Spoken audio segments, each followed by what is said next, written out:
তিনটা উসিলা দিয়ে দোয়া করতে কোনো ইখতিলাফ নাই, সবার মতে, দুনিয়ার সকল আলেমের মতে জায়েজ। একটা হলো আল্লাহর সুন্দর নাম দিয়ে, আরেকটা নেক আমলের উসিলা দিয়ে, আরেকটা হলো জীবন্ত কোনো নেককার ব্যক্তির উসিলা দিয়ে, দোয়ার উসিলা দিয়ে, যে আল্লাহ বিশাল বড় একজন আলেম ভালো মনে করি, তার সাথে হাত তুলেছে, তার দোয়ার উসিলা আমার দোয়াটা কবুল করেন। যে উমর রাদিয়াল্লাহু তাআলা আব্বাস রাদিয়াল্লাহু ডেকে নিয়ে এসেছিলেন যে নবীজির জামানায় নবীজির উসিলা আমরা দোয়া করতাম, এখন তো নবীজি নাই, আপনি দোয়া করেন, আপনার সাথে আমরা দোয়া করি, এটা। আচ্ছা, আর নবীজির উসিলা দিয়ে দোয়া করা যাবে কিনা এটা নিয়ে ওলামা কেরাম ইখতিলাফ করেছেন। অধিকাংশ ওলামা কেরামগণ যেটি বলেছেন সেটা নবীজির উসিলা দেওয়া জায়েজ নেই। কিছু ওলামা কেরামগণ, বিশেষ করে ভারতবর্ষের অনেক ওলামা কেরামগণ বলছেন নবীজির উসিলা দিয়ে দোয়া করা জায়েজ, এটা বলেছেন। তো জায়েজ যারা না বলেছেন তারা দলিল দিচ্ছেন ওইটাকে, যে ওমর রাদিয়াল্লাহু তাআলা যখন আব্বাস রাদিয়াল্লাহু তাআলাকে ডেকে তাকে দিয়ে দোয়া করাইলেন, হ্যাঁ, তো তখন তো নবীজি তো এখানে আসেই, নবীজি তো তার কবরই আছেন, তো মসজিদ নবী তো তারা তখন যদি বলতেন যে আল্লাহ এই যে নবীজির কবরের পাশে দাঁড়ায় নবীজির উসিলা আমরা দোয়া করতেছি, তারা দোয়াটা করতে পারতেন, কিন্তু তারা এটা করেন নাই, তারা জীবন্ত আরেকজন ব্যক্তির উসিলা। এই দলিলটা আমার কাছে শক্ত মনে হয়। অপরদিকে যারা নবীজির উসিলা দোয়ার কথা বলেন, এটা নবীজির মান-মর্যাদার কারণে, নবীজি সাইয়্যিদুল মুরসালিন রাহমাতুল্লাহ আলাইহি, কিন্তু স্পষ্ট সরিহ তাদের কোনো দলিল আছে আমার জানা নাই। অতএব আমার মনে হয় যেন আমরা এই তিনটা উসিলা দিয়ে যদি দোয়া করি, আর নবীজির সুন্নাহ সাল্লাল্লাহু আলাইহি ওয়াসাল্লামের কাছে সরাসরি যদি চাই তাহলে তার পিছনে সালাত জায়েজ নয়, সে বড় শিরক করলো। আর যদি বলে হে আল্লাহ তুমি নবীর ওসিলায় আমাকে আমার দোয়া কবুল করো, তাহলে এটি বেদাত করলো, হারাম কাজ করলো, গুনাহগার। তো সুতরাং গুনাহগার হচ্ছে ফাসিক, ফাসিকের পিছনে নামাজ জায়েজ। যেমন কারো টাকা নিচে যদি কাপড় থাকে, দাড়ি না থাকে, অথবা সিগারেট খায়, জর্দা খায়, তার পিছনে নামাজ জায়েজ আছে। ঠিক ওই রকমই যে ব্যক্তি নবীর ওসিলায় দোয়া করবে সে বেদাতি, বেদাতির পিছনে বেদাতি, কিন্তু বড় বড় কুফরি, বড় শিরক করলো না। এই পাপী ফাসিকের পিছনে, ফাসিক বেদাতির পিছনে নামাজ জায়েজ যদি বিকল্প ব্যবস্থা না করতে পারে, উত্তম বিকল্প না পান। কারণ মসজিদ তাদের, সুতরাং ইমাম তাদের, আপনাকে সেখানে নামাজ পড়তে বাধ্যতামূলক। কিন্তু যদি সরানো সম্ভব হবে না, ফিতনায় কোনো কলহ হবে না, দায়িত্বশীলদেরকে বলে তাদের সংশোধন করে, আকীদা সংশোধন করে সরানো সম্ভব হয়ে যায়, তাহলে বেদাতি ইমামের পিছনে নামাজ পড়া তখন জায়েজ নয়। বারাকাল্লাহ ফিক। আল্লাহ রাব্বুল আলামিনের কাছে দোয়া করি আল্লাহ আমাদের সকলের গুনাহ খাতা মাফ করেন, নেক আমলে তৌফিক দান করেন, জান্নাতুল ফিরদাউস দান করেন, জাহান্নামের আযাব থেকে রক্ষা করেন, হায়াতে তাইয়্যিবা দান করেন। যেসব ভাই বোনেরা আমাদের সাথে থাকলেন তাদের দিন দুনিয়ার সার্বিক কল্যাণ, রহমত, বরকত দান করেন, রুজিতে আল্লাহ বরকত দান করেন, শারীরিক, মানসিক, পারিবারিক। হুজুরে করিম সাল্লাল্লাহু আলাইহি ওয়াসাল্লাম আমাদের কল্যাণ বা হুজুর করিম সাল্লাল্লাহু আলাইহি আমাদের কল্যাণ বা উপকার করতে পারেন, এটা মানা নাকি শিরক? লা হাওলা ওয়ালা কুওয়াতা ইল্লা বিল্লাহ। আমার এক ভাই প্রশ্ন করেছেন, উনি নাকি কোথাও শুনেছেন কোন জায়গায় কোন এক শেখ বলেছেন রাসূল করিম সাল্লাল্লাহু আলাইহি ওয়াসাল্লাম উপকার করতে পারেন, কল্যাণ করতে পারেন। এই জিনিসগুলো মাথায় আনলে এটা নাকি শিরক হয়ে যায়। আমি আবারও বলছি আপনাদেরকে, এই উত্তরগুলো I am trying my best to keep it as simple as possible so that you people can learn it by heart, so that you people can learn it and you people what to say can preserve it in your heart so that you can share with other people as well. তো আমি এই প্রশ্নের উত্তরটাও আপনাদেরকে parameter আকারে দেব, যাতে আপনারা এই জিনিসগুলো নিয়ে পরবর্তীতে যে কোনো জায়গায় কথা বলতে পারেন। হুজুর করিম সাল্লাল্লাহু আলাইহি ওয়াসাল্লামকে আল্লাহ রাব্বুল আলামিন আমাদের কাছে পাঠিয়েছেন উপকার করার জন্য। সেই জন্য আল্লাহ রাসূলকে আল্লাহ পাঠিয়েছেন রাহমাতুল লিল আলামিন করে, ওয়া মা আরসালনাকা ইল্লা রাহমাতাল লিল আলামিন। অর্থাৎ কুল কায়নাত, আমাদের জন্য না, শুধু ফুল ইউনিভার্স, হোল ইউনিভার্সের জন্য রহমত, করুণা করে পাঠিয়েছেন। তো এর চেয়ে বড় উপকার আর কি হতে পারে? আল্লাহ রাব্বুল আলামিন পবিত্র কোরআনের মধ্যে বলেছেন, ফাআসবাহতুম বিনি'মাতিহি ইখওয়ানা ওয়া কুনতুম আলা শাফা হুফরাতিন মিনান নারি ফাআনকাযাকুম মিনহা। তোমরা জাহান্নামের দরজার মধ্যে দাঁড়িয়েছিলা, আমি সেই জাহান্নামের একেবারে মুখ থেকে তোমাদেরকে মুক্তি দান করেছি। কার মাধ্যমে মুক্তি দান করেছেন? কাকে পাঠিয়ে মুক্তি দান করেছেন? হুজুরে করিম সাল্লাল্লাহু আলাইহি ওয়াসাল্লামের মাধ্যমে। এর চেয়ে বড় উপকার আর কি? হুজুর করিম সাল্লাল্লাহু আলাইহি ওয়াসাল্লাম আমাদেরকে সিরাতুল মুস্তাকিম দেখিয়েছেন, ওয়া ইন্নাকা লা তাহদি ইলা সিরাতিল মুস্তাকিম। যে সিরাতুল মুস্তাকিমের কথা আমরা বলি, সেটার রাস্তা আমাদেরকে রাসূল করিম সাল্লাল্লাহু আলাইহি ওয়াসাল্লাম দেখিয়েছেন। এবং শুধু কি তাই, দুনিয়া থেকে চলে যাওয়ার পরও কবরের মধ্যে আমাদের আমলনামা রাসূল পাকের দরবারে পেশ করা হয়। রাসূল পাক ওখানে কোনো গুনাহ দেখলে আল্লাহর দরবারে ক্ষমা চান। এর চেয়ে বড় উপকার আর কি?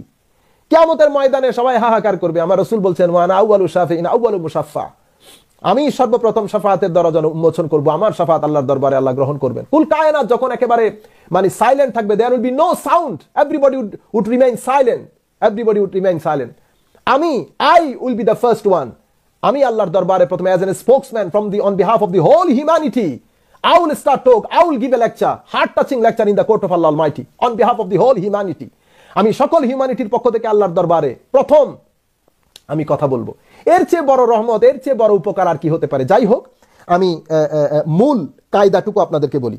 মনে রাখবেন, ভালো মন্দের মালিক, যেভাবে ইলমে গায়বের ক্ষেত্রে আমি আপনাদেরকে বলেছি, সেভাবে ভালো মন্দের মালিক, নাফা এবং দরার, ভালো মন্দের মূল মালিক, প্রকৃত মালিক আল্লাহ আল মাইটি, আল্লাহ রাব্বুল আলামিন। এটা আপনারা মনে রাখবেন, এটা আমরা সকলেই জানি।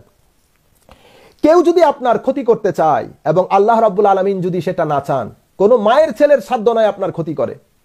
আবার আল্লাহ যদি চান আপনার উপকার সাধন করতে, আবার কেউ যদি চায় ক্ষতি করতে, তো আল্লাহর উপকার থেকে আপনাকে কেউ কি করতে পারবে না, আপনাকে বঞ্চিত করতে পারবে না। কারণ ভালো মন্দের একচ্ছত্র অধিপতি আল্লাহ রাব্বুল আলামিন। এদিকে ইঙ্গিত করে আল্লাহ রাব্বুল আলামিন বলছেন, কুল আতা'বুদুনা মিন দুনিল্লাহ মা লা ইয়ামলিকু লাকুম দাররা ওয়ালা নাফআ ওয়াল্লাহু হুয়াস সামিউল আলিম। হাবিব আপনি বলে দিন, আতা'বুদুনা মিন দুনিল্লাহি মা লা ইয়ামলিকু লাকুম দাররান ওয়ালা নাফআ, তোমরা আল্লাহ ছাড়া গায়রুল্লাহর ইবাদত করো, গায়রুল্লাহর ইবাদত রিয়াজত করো। মা লা ইয়ামলিকু লাকুম দাররান ওয়ালা নাফআ, যারা তোমাদের ভালো মন্দের ক্ষমতা রাখে না, যারা তোমাদের লাভ ক্ষতির ভালো মন্দের মালিক না, সেই সমস্ত উপাস্যর ইবাদত তোমরা করো। ওয়াল্লাহু হুয়াস সামিউল আলিম, আল্লাহ সর্বশ্রোতা, আল্লাহই সর্বশ্রোতা এবং সর্বজ্ঞানী। তাহলে এখানে আল্লাহ রাব্বুল আলামিন কি বলছেন? কাফের মুশরিকদেরকে বলছেন যে তারা যেভাবে আল্লাহ রাব্বুল আলামিন ছাড়া তাদের উপাস্য ভূত মূর্তিদের পূজা করে, উপাসনা করে, অথচ তারা তাদের ভালো মন্দের মালিক না। অনুরূপভাবে অন্য আয়াতের মধ্যে আল্লাহ বলছেন, ওয়া ইয়ামসাসকাল্লাহু বিদুররিন ফালা কাশিফা লাহু ইল্লা হু ওয়া ইয়ামসাসকা বিখাইরিন ফাহুয়া আলা কুল্লি শাইইন কাদির। আল্লাহ রাব্বুল আলামিন কারো ভালো করতে চাইলে কোনো মায়ের সাধ্য নাই তার ক্ষতি করা, আর কারো ক্ষতি করতে চাইলে কারো সাধ্য নাই তার মঙ্গল করা। কারণ সব ভালো মন্দের মূল মালিক আল্লাহ রাব্বুল আলামিন, এটার উপর আল্লাহর ক্ষমতা, এবং আল্লাহই প্রকৃত ক্ষমতাবান। আচ্ছা, এখন প্রশ্ন হচ্ছে, আমরা এই আয়াত আমরা যেটা পড়েছি সেটা সূরা মায়েদার ৭৬ নম্বর আয়াত। আবার আপনি যদি সূরা ইউনূসের ৪৯ নম্বর আয়াতের মধ্যে পড়েন, দেখা যাবে যে এই আয়াত এটা একটা জেনারেল ল, মানে ভালো মন্দের মূল মালিক আল্লাহ, প্রকৃত মালিক। আল্লাহ কারো ভালো করতে চাইলে কেউ খারাপ করতে পারবে না, কেউ খারাপ করতে চাইলে ভালো করতে পারবে না। তাহলে সমস্ত ভালো মন্দের মালিক আল্লাহ। তো এখানে কি এক্সেপশন আছে? মানে কোন এক্সেপশন আছে? তো আপনার সূরা ইউনূসের মধ্যে গিয়ে এক্সেপশন দিয়েছেন। এক্সেপশনটা কি? এক্সেপশনটা হচ্ছে, কুল লা আমলিকু নাফসি দাররান ওয়ালা নাফআ ইল্লা মা শা আল্লাহ। হাবিব সাল্লাল্লাহু আলাইহি ওয়াসাল্লাম, আপনি বলে দিন যে লা আমলিকু লিনাফসি, আমি আমার ভালো মন্দের মালিক না, আমি আমার ভালো মন্দের মালিক না, ইল্লা মা শা আল্লাহ, তবে হ্যাঁ যতটুকুন আল্লাহ চান। দেখছেন এখানে আবার আমি ভালো মন্দের মালিক না, কিন্তু যতটুকুন আল্লাহ চান। তো যতটুকুন আল্লাহ চান, এই এক্সেপশন ইস্তেসনার মাধ্যমে প্রথমে যে নিগেশন আসে সেটাকে পজিটিভ করে দেওয়া হয়েছে। তার মানে কি? আল্লাহ রাব্বুল আলামিন ভালো মন্দের যতটুকুন মালিকানা আমাকে দিয়েছেন ততটুকুনের জন্য আমি মালিক। আপনি এক সূরা পড়লে পুরা কনসেপশন ক্লিয়ার হবে না, আপনাকে সমস্ত সূরায় বিষয়ে, সমস্ত আয়াতগুলাই বিষয়ে সামনে রেখে তারপর মূল ক্লারিফিকেশনের দিকে যেতে হবে। তাহলে আমরা কি বুঝলাম দুই আয়াতকে সামনে রেখে? যে মূল ভালো মন্দের মালিক আল্লাহ অলমাইটি, আল্লাহ রাব্বুল আলামিন। আল্লাহ কারো ভালো করতে চাইলে কোনো মায়ের সাধ্য নাই তার খারাপ করার, আর আল্লাহ কারো ক্ষতি সাধন করতে চাইলে কোনো মায়ের সাধ্য নাই তার মঙ্গল সাধন করা বা তাকে ক্ষতি থেকে রক্ষা করা। কিন্তু আল্লাহ রাব্বুল আলামিন আল্লাহর বান্দাদের মধ্যে যারা হিজবুল্লাহ, মনে রাখবেন একটা হচ্ছেন গায়রুল্লাহ, একটা হচ্ছে হিজবুল্লাহ। হিজবুল্লাহ কারা? আল্লাহর নবীরা, আউলিয়া, সিদ্দিকিন, শুহাদা, সালেহিন, যেই চার প্রকারের লোকের কথা পবিত্র কোরআনে আল্লাহ এনেছেন। কারা? নবিয়িন, সিদ্দিকিন, শুহাদা, সালেহিন। সালেহিন কারা? যাদেরকে আমরা আউলিয়ায়ে কেরাম বলি, যাদেরকে আমরা আউলিয়ায়ে কেরাম বলি, যাদের কথা পবিত্র কোরআনের বিভিন্ন জায়গায় আল্লাহ তাদেরকে কখনো মুত্তাকিন বলেছেন, কখনো মুখলিসিন বলেছেন, কখনো মুখলাসিন বলেছেন, কখনো মুহসিনিন বলেছেন, কখনো মুতাতাহিরিন বলেছেন। আল্লাহ রাব্বুল আলামিন পবিত্র কোরআনের এক এক জায়গায় এক এক ভাবে কখনো তাদেরকে মুমিনে হক বলেছেন। তারাই হচ্ছে সালেহ, তারাই হচ্ছে নেককার। তো তারা হচ্ছে হিজবুল্লাহ। এখানে আপনারা সবসময় মাথায় রাখবেন গায়রুল্লাহ এবং হিজবুল্লাহর মধ্যে ফারাক আছে। নবী মানে নবী, ওয়ালি, সিদ্দিক, শুহাদা, সালেহিন, এরা হচ্ছে হিজবুল্লাহ। এরা হচ্ছে, অবশ্যই তারা আল্লাহ না, এটা তো আমরা সকলেই বুঝি, কিন্তু হিজবুল্লাহ। আমি এখানে এই যে এই ব্যতিক্রম, এই ব্যতিক্রমটা কেন? মনে রাখবেন, সাধারণ মানুষ যখন আল্লাহর ইবাদত করেন, আল্লাহর ইবাদত করার পরে নফল নামাজ পড়তে পড়তে পড়তে পড়তে তারা কি করে? আমরা যদি হাদিসে, ওই যে হাদিসে কুদসির দিকে যাই, যে হাদিসের মধ্যে মান আদালি ওয়ালিয়ান ফাকাদ আযানতুহু বিল হারব, হাদিসের শুরু থেকে শেষ পর্যন্ত যদি আপনি পড়েন, তো ওখান থেকে আমরা একটা প্যারামিটার বানাতে পারি, একটা উসুল, একটা আসল, একটা প্রিন্সিপাল নিতে পারি। সেই প্রিন্সিপালটা কি? সেই প্রিন্সিপালটা হচ্ছে বান্দা নফলা মানে ফারাইজের পরে, ফরজ ইবাদত গুলার পরে নফল ইবাদত করতে করতে আল্লাহর নৈকট্য প্রাপ্ত হয়। যখন আল্লাহর নৈকট্য প্রাপ্ত হয়, বান্দা যখন আল্লাহর নৈকট্য প্রাপ্ত হয়, তখন সেই বান্দাকে আল্লাহ ভালোবাসেন। তাইলে প্রথমে ইবাদত, এরপরে নৈকট্য, এরপরে ভালোবাসা, মোহাব্বত।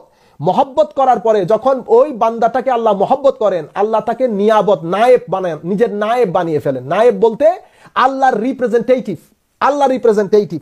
যখন ওই বান্দা আল্লাহর রিপ্রেজেন্টেটিভ হয়ে যায়, অটোমেটিক্যালি সে মাযুন হয়ে যায়।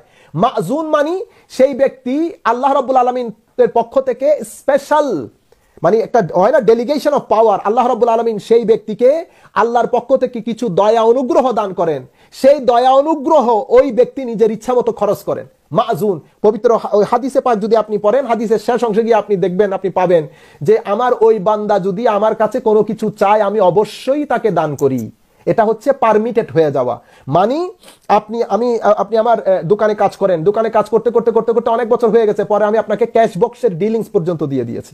তাহলে এই হাদিসের আলোকে আমরা মানে ইয়াটা কি পেলাম, প্রিন্সিপালটা কি পেলাম? প্রিন্সিপাল হচ্ছে বান্দা আল্লাহর ইবাদত এবং নাফিলা ইবাদতের মাধ্যমে আল্লাহর নৈকট্য অর্জন করেন, এটাকে বলে কুরবত। নৈকট্য অর্জন করার পরে ওই ব্যক্তিকে আল্লাহ মহব্বত করেন, ভালোবাসেন। মহব্বত করার পরে ওই ব্যক্তিকে আল্লাহ নিজের নিয়াবত দান করেন। ওই ব্যক্তি আল্লাহর রিপ্রেজেন্টেটিভ, আল্লাহর খলিফায়ে খাস হয়ে যায়। এরপরে ওই ব্যক্তি মাযুন হয়। মাযুন মানে আল্লাহ রাব্বুল আলামিন নিজের নিয়ামত ঝর্ণা ধারার মতো তার উপর অবতীর্ণ করেন। সেই নিজের ইচ্ছা মতো আল্লাহ রাব্বুল আলামিনের দেওয়া ওই নিয়ামত থেকে খরচ করেন। এই হচ্ছে, এগুলা হচ্ছে সাধারণ বান্দাদের জন্য। আর যারা নবী, আবার নবীদের মধ্যে যদি ইমামুল মুরসালিন হয়, পবিত্র কোরআনের মধ্যে আল্লাহ বলছেন আল্লাহু ইয়াখতাসসু বিরাহমাতিহি মান ইয়াশা, আল্লাহু ইয়াখতাসসু বিরাহমাতিহি মান ইয়াশা। দেখেন আল্লাহ রাব্বুল আলামিন হুজুর এরকম যদি খাস হন তো আল্লাহ কি করেন? আল্লাহ তাদেরকে এক্সেপশন দান করেন, স্পেশাল একটা রহমত দান করেন, স্পেশাল একটা পাওয়ার দান করেন। সেই পাওয়ারগুলা তারা এক্সিকিউট করে, ডেলিগেশন অফ পাওয়ার যেটা হয় সেই পাওয়ারটা এক্সিকিউট করে। সেই জন্য আমরা বলি যে রাসূল করিম সাল্লাল্লাহু আলাইহি ওয়াসাল্লাম উপকার করতেও পারেন, হুজুর করিম সাল্লাল্লাহু আলাইহি ওয়াসাল্লাম কল্যাণ সাধন করতে পারেন। উপকার করতে পারা, কল্যাণ সাধন করতে পারা বললে শিরক হয় না, কারণ উপকার কল্যাণের মালিক, আসল প্রকৃত মালিক হুজুর করিম সাল্লাল্লাহু আলাইহি ওয়াসাল্লাম না, প্রকৃত মালিক হুজুর আল্লাহ রাব্বুল আলামিন। হুজুর করিম সাল্লাল্লাহু আলাইহি ওয়াসাল্লাম ওই যে পবিত্র কোরআনের সূরা ইউনূসের যে আয়াত পড়েছি, আয়াত নাম্বার 49, এই আয়াতের অর্থ অনুযায়ী আল্লাহ রাব্বুল আলামিনের মশিয়ত, যতটুকুন আল্লাহর মশিয়ত আর যতটুকুন আল্লাহর চাওয়া, যতটুকুন আল্লাহ ইচ্ছে করেন, যতটুকুন আল্লাহ দিতে ইচ্ছে করেন, আল্লাহর দেওয়া অনুযায়ী, আল্লাহর ইচ্ছা অনুযায়ী যেই ক্ষমতা, সেই ক্ষমতার মধ্যে হুজুর করিম সাল্লাল্লাহু আলাইহি ওয়াসাল্লাম এখতিয়ার রয়েছে, এক্সিকিউট করতে পারেন, যে কোনো সময় যে কোনো কিছু করতে পারেন। কিন্তু পাওয়ারটা given by Allah almighty. Execute রাসূল করিম সাল্লাল্লাহু আলাইহি ওয়াসাল্লাম করছেন, কিন্তু মালিক প্রকৃত খালিক আল্লাহ অলমাইটি, আল্লাহ রাব্বুল আলামিন। এটা ডেলিগেশন হয়, ডেলিগেশনের মাধ্যমে শিরক হয় না। যেমন পবিত্র কোরআনের আমরা যদি আপনাদের কাছে যাই, যে আমি যদি জিজ্ঞেস করি যে সৃষ্টি কে করে, আপনারা অবশ্যই বলবেন সৃষ্টি আল্লাহর, আল্লাহ রাব্বুল আলামিন সৃষ্টি করেন। তারপরে যদি বলি যে আল্লাহুম্মা সাল্লি আলা সাইয়্যিদিনা মুহাম্মাদিন ওয়া আলা আলি সাইয়্যিদিনা মুহাম্মাদিন ওয়া বারিক ওয়া সাল্লিম। যাই হোক, যেমন পবিত্র কোরআনের মধ্যে আছে, যেমন সৃষ্টি কে করেন? আল্লাহ। আল্লাহ ছাড়া কেউ সৃষ্টি করতে পারেন না, স্রষ্টা আল্লাহ। এর পরবর্তীতে আপনি যদি আরো যান যে মৃতকে জীবিত কে করেন? আল্লাহ অলমাইটি, আল্লাহ রাব্বুল আলামিন করেন। কেউ কি মৃতকে জীবিত করতে পারবেন? পারবেন না। এর পরবর্তীতে ফু দিয়ে জীবিত করা, ফু দিয়ে একটা মাটির বস্তুকে জীবিত করা, সেটাও আল্লাহ রাব্বুল আলামিনের কাজ। এটা পবিত্র, এগুলা পবিত্র কোরআনের দ্বারা সাব্যস্ত। আমি শুধু কনসেপচুয়াল ক্লারিটি করছি আপনাদেরকে। এর পরবর্তীতে মানে কি বলে, কাউকে সন্তান দেওয়া, এগুলো আল্লাহ রাব্বুল আলামিনের কাজ, এগুলো আল্লাহ রাব্বুল আলামিন করেন। কিন্তু আপনি যদি পবিত্র কোরআনের হযরত ঈসা আলাইহিস সালামের পড়েন, আয়াত পড়েন, তো হযরত ঈসা আলাইহিস সালাম বলছেন এই সব কিছুগুলো আল্লাহর কাজ। কিন্তু আপনি দেখেন হযরত ঈসা আলাইহিস সালামের মাধ্যমেও কিন্তু হযরত ঈসা আলাইহিস সালাম বলছেন ইন্নী আখলুকু লাকুম মিনাত তুইনি কাহাইয়াতিত তায়র ফাআনফুখু ফীহি ফায়াকুনু তায়রাম বিইজনিল্লাহ। আমি মাটি থেকে, ইন্নী আখলুকু লাকুম মিনাত তিনি কাহাইয়াতিত তায়র, আমি পাখির মতো একটা আকৃতি, মাটি থেকে পাখির মতো একটা আকৃতি সৃষ্টি করে সেখানে ফু দিলে সেটা জীবিত হয়ে উড়ে যাবে। এই যে সৃষ্টি করে ফু দিলে জীবিত হয়ে যাওয়া, সেটার প্রকৃত খালেককে আল্লাহ, প্রকৃত মালিককে আল্লাহ। হযরত ঈসা আলাইহিস সালাম যেটা করেছেন সেটা নিয়াবাতান করেছেন, as a representation, as a representative of Allah. শিরক হবে? শিরক হবে না। পবিত্র কোরআন কি শিরক শিক্ষা দিতে এসেছে? এই জিনিসগুলা সাধারণ মানুষ যেহেতু জানেন না, কোরআনে পাকের মধ্যে অ্যাক্সেস নাই, আমাদের শেখগুলা সবকিছু সামনে না রেখে এক পেশে কথা বলে মানুষকে কনফিউজ করে। আপনি দেখেন এখানে হযরত ঈসা আলাইহিস সালাম বলছেন ইন্নী আখলুকু লাকুম মিনাত তিন, কাহায়াতি তাইর ফাআনফুখু ফীহি ফায়াকুনু তায়রাম বিইজনিল্লাহ ওয়া উবরিউল আকমাহা ওয়াল আবরাসা।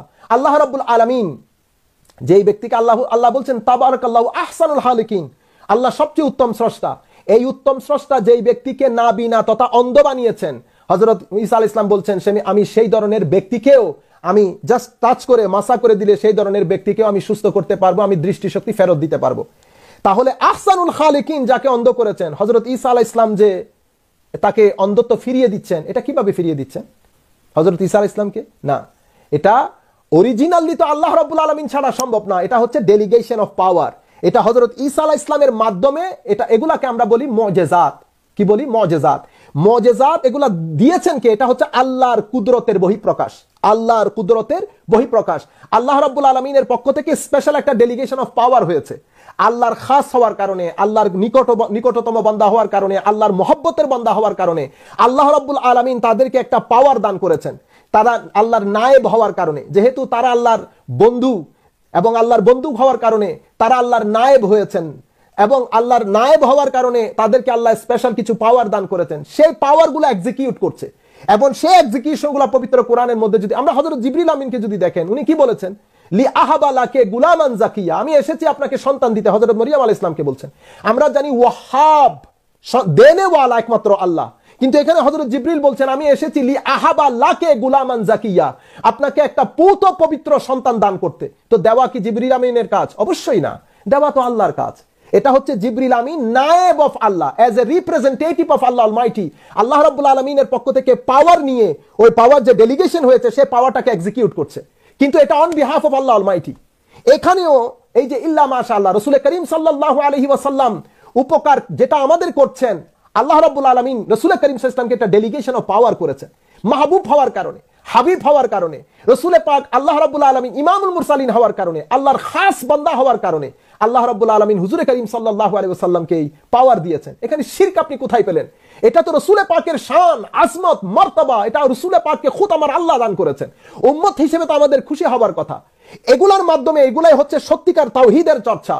আমরা যেদিকে উম্মতকে নিয়ে যাচ্ছি সেখানে মূল তাওহীদ শিখাতে গিয়ে আমরা নবুয়তের মধ্যে তানকিস করছি, তানকিসে রিসালাত তথা রাসূল করিম সাল্লাল্লাহু আলাইহি ওয়াসাল্লামের নবুয়তকে আমরা খাটো করছি।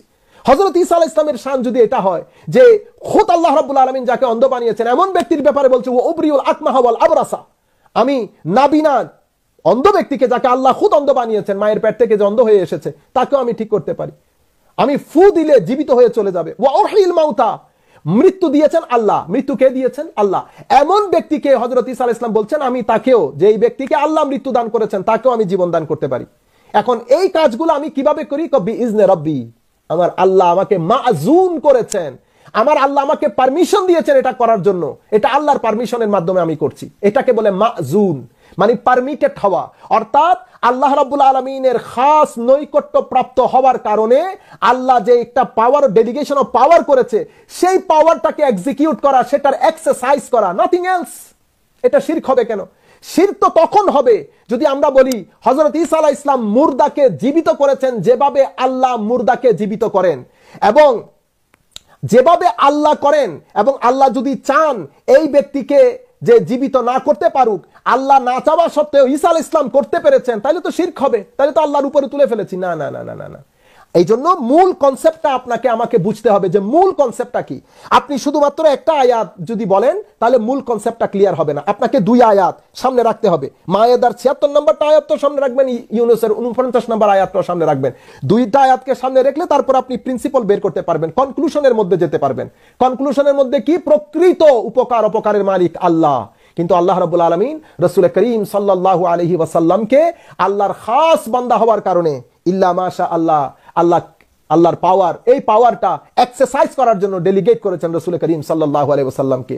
সেই কারণে আল্লাহর নবীরা উপকারও করতে পারেন, আল্লাহর নবীরা আমাদের মঙ্গলও করতে পারেন। হুজুর করিম সাল্লাল্লাহু আলাইহি ওয়াসাল্লাম দুনিয়াতে যতদিন ছিলেন আমাদের মঙ্গল করেছেন, এখন কবরে আছেন, এখনো আমাদের মঙ্গল করছেন। আমাদের আমলনামা পেশ হয়, আমার নবী আমাদের জন্য দোয়া করেন, আমাদের সওয়াব, আমাদের ভালো কাজ দেখলে খুশি হন, এবং কিয়ামতের ময়দানে আমার নবী, মঙ্গল তো সেদিন শুরু হবে, সেদিন আসল মঙ্গল, সেদিন আমরা সবাই রাসূল পাকের সুপারিশের মুখাপেক্ষী হব। আল্লাহ রাব্বুল আলামিন আমাদেরকে বুঝার তৌফিক দান করুন।